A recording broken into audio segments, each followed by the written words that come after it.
Battlefield 1. Its lifespan is over now with the release of Battlefield 5, and how has it held up? Well, first, we'll have to look at the story, and even though it hasn't changed since the beginning of its release, it still strikes me every single time I play through it. The way that it's divided up into war stories that are small, but yet still seem significant, really seems to portray parts of the war and give homage to it while still providing an interesting character development within the smaller stories. You don't really get to grow too much with the characters, but I don't really feel that's important in a game that has historical relevance. As we can see here, the visuals and the cutscenes are absolutely fantastic. Even for 2018, nearly 2019, the visuals are still top-notch. In fact, if you showed me this game, I would have said it was released this year, not back in 2015. And also, it's important to note that there aren't any women on the front lines with robotic arms and cricket bats. That, to me, seems to be a very important part of this as well. It's absolutely fantastic. Well,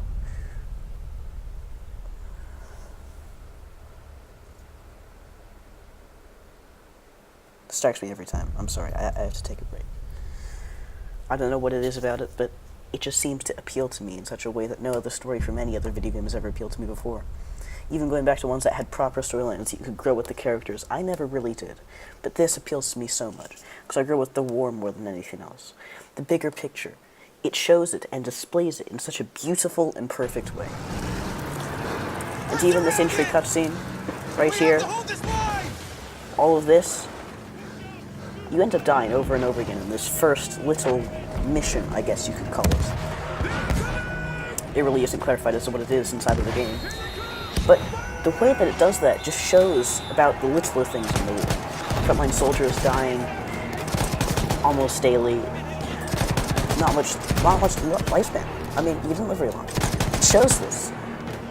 You didn't last very long, and the way that at the end it shows their name and how long they've lived for just really displays this as well. These are young men going out fighting, sacrificing their lives for what they believe in, for their country. Absolutely fantastic. I've said this over and over and over again. I know many people weren't fans of it, but I think it was beautiful. I think it was beautifully done. It was also very different compared to previous games, which had proper storylines, which had you following characters. That never really grew on me. It's pretty normal, but this is very unique, and I think it does a much better job of portraying World War I than any other method could have done. I couldn't think of any way of doing this. Any other way of doing this at all. It's absolutely fantastic. Indeed. At the same time, it also includes, throughout the war stories, areas from maps that are currently in the multiplayer game. So if you just start out on this, you can get a sense of what multiplayer maps you may be playing on, may help you to adapt. The way that ammunition is definitely constricted and picking up weapons definitely seems to work well on the system. And throughout the entire game, it's always kept me on the edge of my seat. I'm playing this on easy mode right now, which is why I'm really breezing through this and surviving for much longer than I would have expected to. But on hard mode, it really does actually provide a challenge more so than I would have expected. And I got so many more hours of enjoyment out of this than I would have expected to. I've played through the story mode so many times, so many more times I would like to admit, even though I know that everything's going to happen. Just keeps me entertained for so long. Moving on though, customization in Battlefield 1 was never really much of a thing. I mean, you could change the skins on your weapons, and you could change the sights up a little bit, but you couldn't actually customize the visual appearance of your soldier, which, while it didn't really appeal to many, I definitely liked it. It helped distinguish between different classes and different countries on the game, which made them much easier, even though you could, of course, just spot them and see that anyways. And honestly, you didn't get the problem with Battlefield 5 having too extreme customization, though I don't really think that's too much of a problem now. But definitely in the release trailer, you could see that if the community hadn't blown up, Battlefield 5 would be a much worse game, I think, with all the crazy customization, robotic arms, you know, that sort of stuff. And at the same time, all of the female characters, all of the culturally diverse soldiers, and sexually diverse soldiers, shall we say, in this game seem to really have their place.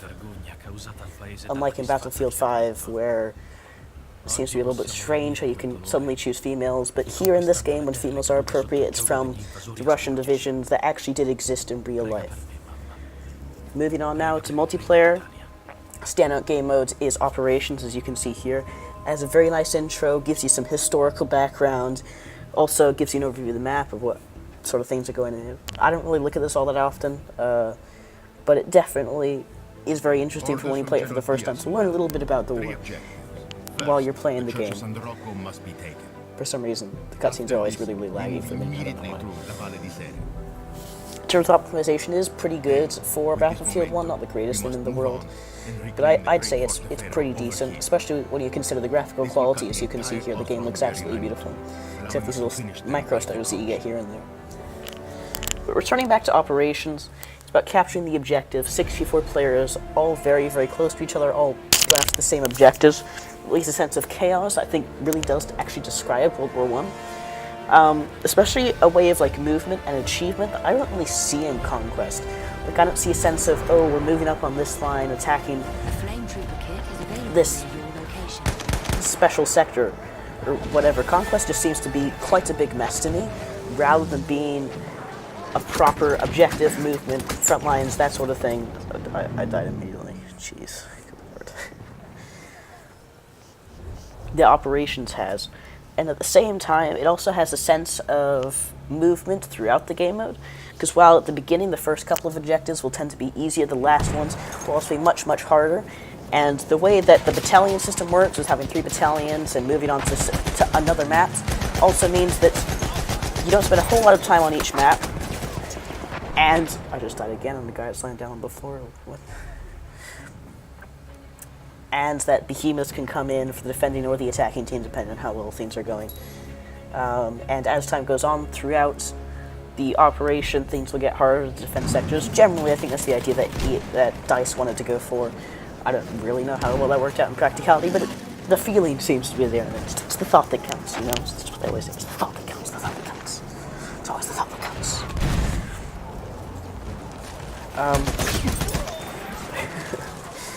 It's a fantastic game mode. Conquest, I thought was pretty decent in Battlefield 1. It definitely wasn't the highlight game mode. I played most of the Operations because of that historical factor and the frantic idea of it.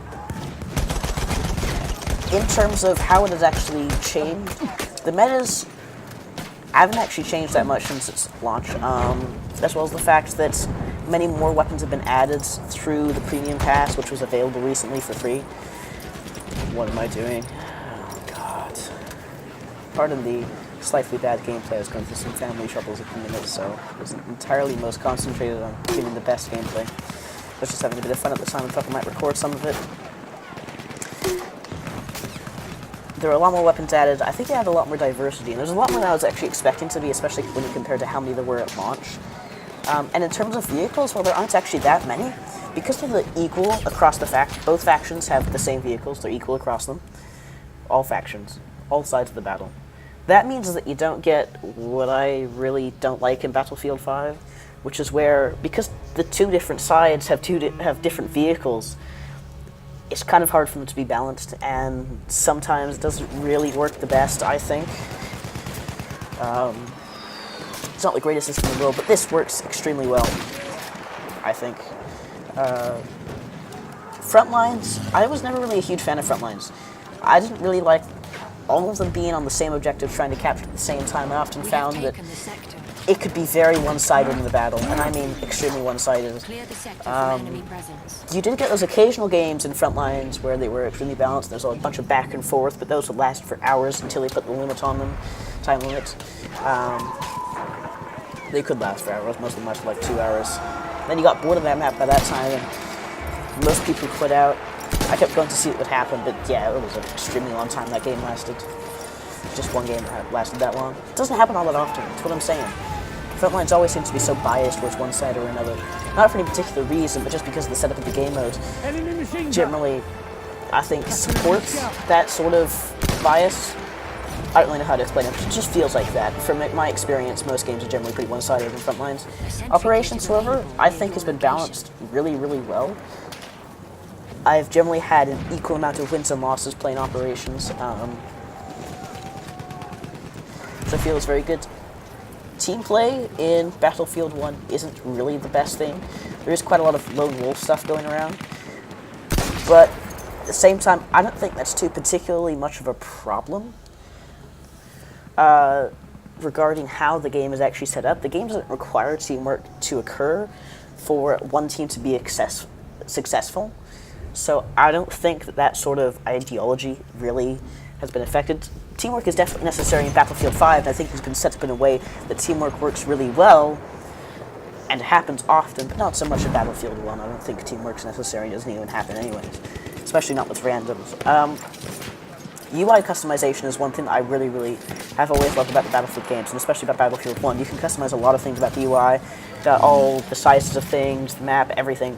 I've always found that quite good, because I really like to customize the UI, because I'm looking at the entire sign.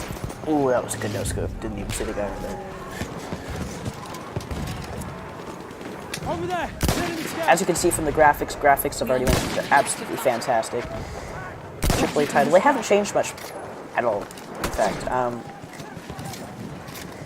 But in terms of updates, Battlefield 1 has definitely improved over its lifespan, having more... Oh. Hi. Battlefield 1 has definitely improved over its lifespan with several updates. I don't really know what else there is to say. I mean, the gameplay is fantastic. The gunplay isn't the best in the world, but I like it because I feel like I have complete control over my weapon. Oftentimes in Battlefield 1, the weapon seems to be definitely more out of control, which some players might like for that realistic aspect. It's definitely more skill-based. But in Battlefield 1, I feel like I have more control, which I definitely prefer. Recoil definitely isn't so much. There's more visual recoil, but I can deal with that. Not so much physical recoil. Spotted a scout! As I said, there really isn't much else to say, and Battlefield 1 is fantastic. I think I may let this gameplay just simply play out until the end, but... Oh, that was a nice shot. There's much else to say. It's been fantastic. It's been fantastic 2 years for Battlefield 1. I know I will certainly keep playing this more so than Battlefield 5. Just prefer the progression system, where it's much better because you earn most of your weapons at the beginning, and then towards the end you earn your final weapons, and then of course the weapons that came throughout the DLCs, through the premium pass, of course those can be earned through assignments, which is very nice. While you're ranking up, you can also do assignments to earn other weapons. That way you don't earn all of them all at once, just after playing the game, which I think works very well. It also definitely encourages a sense of progression. More so, I think, than just ranking up. I don't really think that encourages progression so much more than anything else. Sniping in this game and using single action and self-loading rifles is absolutely fantastic. I can't really seem to use scopes very well in this game. I don't know why. Iron sights, I can use pretty well. I can use iron sights very well, in fact, actually. Well, compared to scopes, at least. I don't really think I'm the greatest sniper in the world.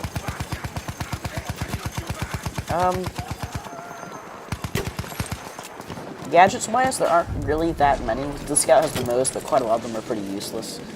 Oftentimes, we're running the same gadgets every time. But I don't really think that gadget diversity is something that has been a stakehold so much in Battlefield titles, nor is it something I find it's completely necessary. Weapon diversity definitely is, but not so much gadget diversity, as gadgets aren't used as definitely not as frequently as primary and secondary weapons. There's a balance among the weapons.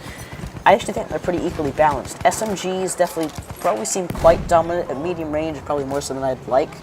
But self-loading rifles definitely have their own in medium and longer range. Single action rifles obviously have long range down. There's no doubt about that. Vehicles also seem to be balanced incredibly well. Planes can be a little bit annoying, but they can be shot down pretty easily with AA cannons. Tanks, I think, are balanced perfectly. I think it's just the right balance between infantry being able to take them out and them actually being effective and being able to live a long time. What do you think you're doing now, mister? We are losing objective butter. It works incredibly well. The weapons are completely diverse in this game as well. Even though there's a bunch of single-action rifles, you all think they were the same, but they all feel very different using the sweet spot system, which I personally love. I don't like how it's not in Battlefield 5. I don't like how it's not in the other Battlefield titles. It makes every single-action rifle feel completely different. I honestly love that system. Is there anything else to say? I this so many times. Battlefield 1 is absolutely fantastic. Map diversity, oh yes, of course. Maps, I have to say, definitely didn't start out with 9. Has quite a few more now through the premium pass.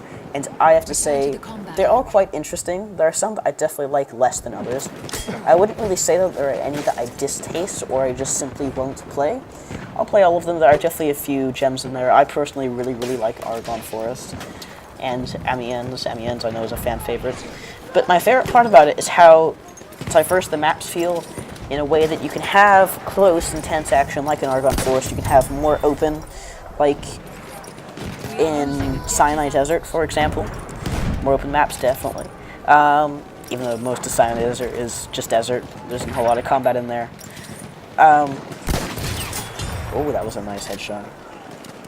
That was a very nice headshot. And in general, map balance definitely seems really good. I don't think any map is biased more towards the defending of the attacking team in operations. Obviously, they're pretty equally balanced in Conquest as well. It's not really that difficult to get the balance correct. Ooh, got killed by Martini Henry there. It's quite cheeky. Conquest Assault, I don't think works too particularly well. There's definitely quite a significant bias, I actually think, towards the attacking team. I haven't won that a whole lot as the defending team. There are some situations where it can be incredibly biased towards the defending team, but not really as much as I think there are compared to biases towards the attacking team. Conquest Assault isn't a game that I play at all, really, because I'm playing operations mostly. Return to the combat area. I can't think of anything else to say. So, secondary weapon balance. Yes, of course. Secondary weapons are balanced very well, actually. I really like the balance that they found, especially within Battlefield 5 or 4, because secondary weapons actually feel like they have their place and they can be effective. Not completely against primary weapons, but definitely if you need to use your secondary, you can actually be effective with it. The only limitation with them is their ammunition, which is, I think, should be the only limitation, which works generally pretty well. You can't really take out that many enemies with them compared to primary weapons. They struck a nice balance with Battlefield 1 compared to other Battlefield titles. And even weapons that you wouldn't think would normally be very good, I still seem to find very fun, like the Subslider 1906 that I just got killed by. I love that weapon. I know it's horrible, but there seems to be so much fun in almost every gun that you can play. And I'm going back over stuff because I don't know what else to say. It's fantastic. I honestly can't think of else to say. Yeah, well.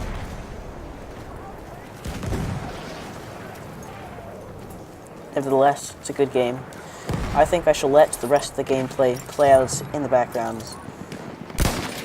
Battlefield 1 is absolutely fantastic. I love it. I have played so much of this, more than I'd like to admit.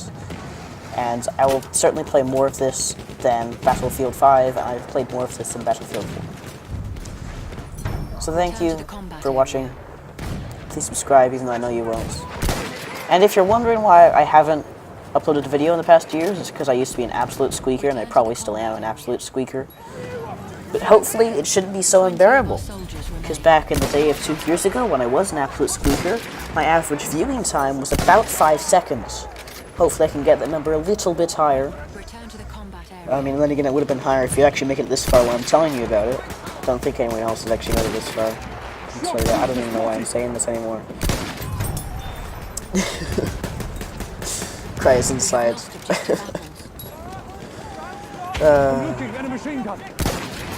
I don't sound like I'm a squeaker, I didn't think I do anyways. So thank you for watching. Like, subscribe for more quality content. Thank you.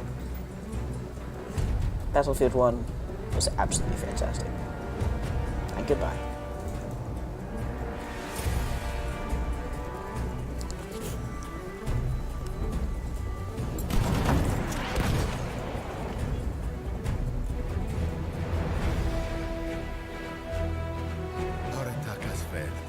But this fight is not over. If we pull together like true Italians, then these walls of rock that face us, they will crumble, and the Empire will fall.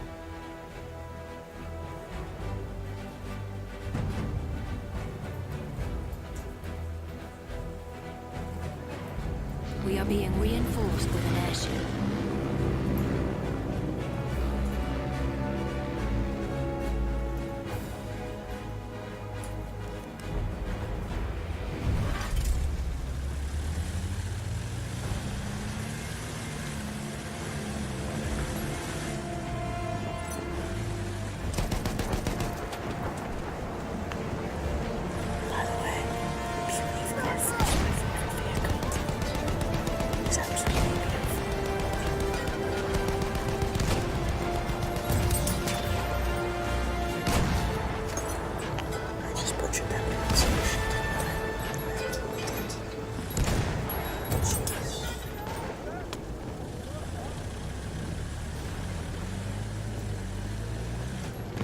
sentry kit is available near your location.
Objective butter.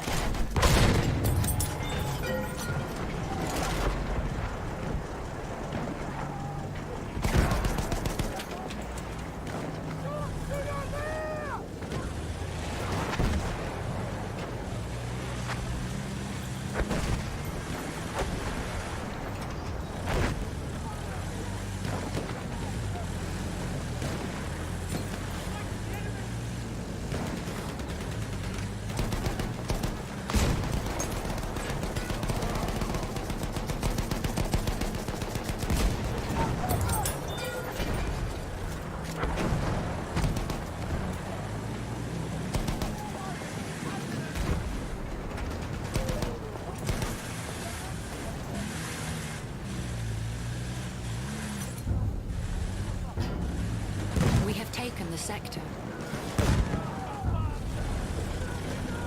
Clear the sector from enemy presence.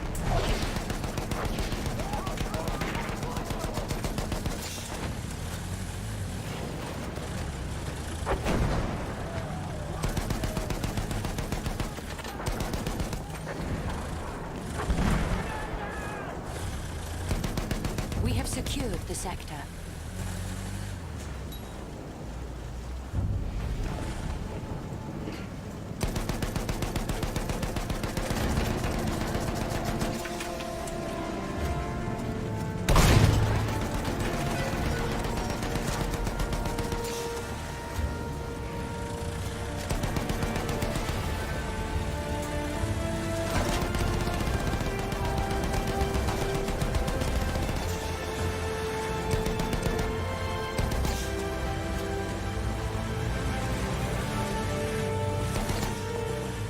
Flame Trooper kit is available near your location.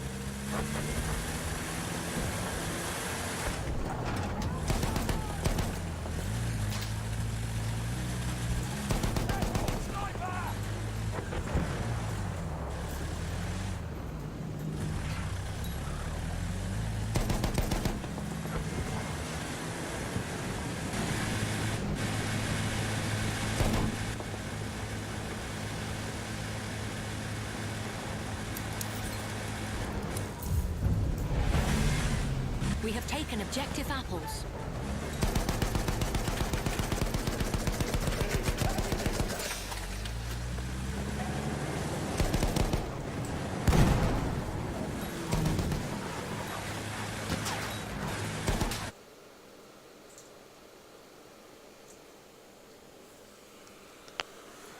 Thank you all.